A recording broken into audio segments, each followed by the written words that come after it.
هو داس على الكوره ودخل بيها نص الملعب، طلع نص الملعب بتاع الاتحاد من اللعب. انس وائل مش بالصيت ولا الهايب اللي الناس بتتكلم عليه، هو جوده لعب قابله للتطور ان هو يبقى لاعب وينج جامد قوي في الزمالك، تمام. بس حاليا لا. ليه لا؟ انا جايب لكم حاله.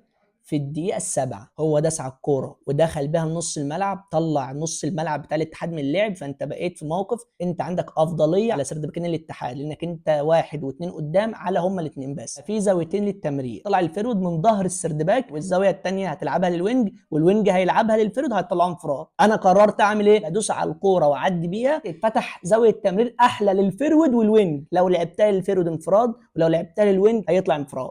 انا عملت ايه؟ قررت ادوس على الكوره واخليها معايا، فانفتح نفس الزاويتين لسه مفتوحين للفيرود والوينج. لو لعبت للفيرود انفراد ولعبت للوينج انفراد، الاثنين انفراد. انا قررت اعمل ايه بقى؟ انا قررت امشي بالكوره لحد ما زاويه الوينج اتقفلت، وبقت الزاويه المفتوحه للفيرود اللي انا هلعبها هخلي بس فيها سويرف، والفيرود هيروح بوشه هيقابل الكوره ريسك. يا اما تنفع يا اما ما تنفعش. بس هي لو هي على الارض هتروح عادي سهل، انما هو جه يعملها خبطت في صدر اللاعب اللي خشش عليه، وكمل بالكوره لحد ما راح عند جنش، والكوره ضاعت. وللعلم هو لم كل دخل عليه بس بلا اي فايده. مفيش اي حد بيعلمهم يعني. دومت لو طلعوا حاليا مع الزمالك مع اي مدير فني هيجي، ولا ما هماش هيتطوروا. لازم لهم مدير فني تقيل في الزمالك هم اللي هيطورهم. نفس قصه حسام عبد المجيد، كان طالع ابيض يا ورد، بس فره شافه قال له انت فيك حاجه، خلاه افضل سرد باك في مصر. بس الهجمه دي بتخلص ماتشات وتجيب بطولات.